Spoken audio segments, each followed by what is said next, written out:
মাঠ প্রশাসনে জনসেবার মান বাড়াতেই ডিসি ইউনিয়নদের জন্য মানসম্মত নতুন মিৎসুবিশি পাজেরো স্পোর্টস কার কিনতে হয়েছে, এমনটি জানিয়েছেন জনপ্রশাসন মন্ত্রী ফরহাদ হোসেন। সচিবালয়ে তিনি জানিয়েছেন, গাড়ির প্রকৃত দাম ৩৬ লাখ টাকা আর সরকার ট্যাক্স পাবে ১,১২,০০,০০০। তাই সরকারের টাকা সরকারের খাতেই যাচ্ছে বলে মন্তব্য করেছেন ফরহাদ হোসেন। আর্থিক সংকটের কারণে ৩ বছর ধরে সরকারি দপ্তরে গাড়ি কেনা বন্ধের বিধান চালুর মাঝেই গেল ১৫ মে গোপনীয়তার সাথে ২৬১টি গাড়ি কেনার প্রস্তাব অনুমোদন দেয় সরকার, যেখানে প্রতিটি গাড়ির দাম ধরা হয় ১,৪৬,০০,০০০ টাকা। সব মিলিয়ে গুনতে হবে ৩৮১,৫৮,০০,০০০ টাকা।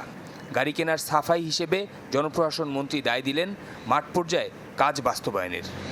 সরকারের কাজগুলো যেহেতু খুব কঠিন কাজ করতে হয়, অনেকগুলো নির্বাচন, দুর্গম এলাকায় যেতে হয়, এই যে আপনার হচ্ছে প্রাকৃতিক দুর্যোগ, এই সময় একেবারে দুর্গম জায়গায় যেতে হবে, 4 হুইলার না হলে কিন্তু সম্ভব হয় না। ইউনো যদি ওখানে না পৌঁছাতে পারে, ত্রাণ পৌঁছাতে পারছে না, ম্যানেজমেন্ট দেখতে পাচ্ছেন না, বিশৃঙ্খলা হবে। তো এগুলো অনেক বিবেচনা করে কিন্তু এই গাড়িগুলো আমাদেরকে কিনতে হয়। এ প্রসঙ্গে মন্ত্রী আরও জানান, এতে লাভবান হচ্ছে এনবিআরও। এই গাড়িটার দাম কিন্তু মূলত ৩৫,৩৮,০০০ টাকা, ৩৫,৩৮,০০০ টাকা।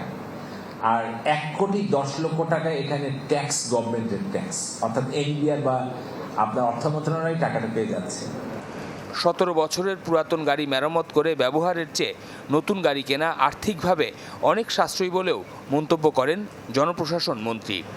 ১৮-২০ বছর চালাতে পারবেন এই গাড়িটা, কিন্তু ওই যদি আপনি হিসাবটা করেন দেখবেন যে এটা অনেক সাশ্রয়ী হচ্ছে। অনেক কিছু আমাদের বিবেচনা করতে হয়।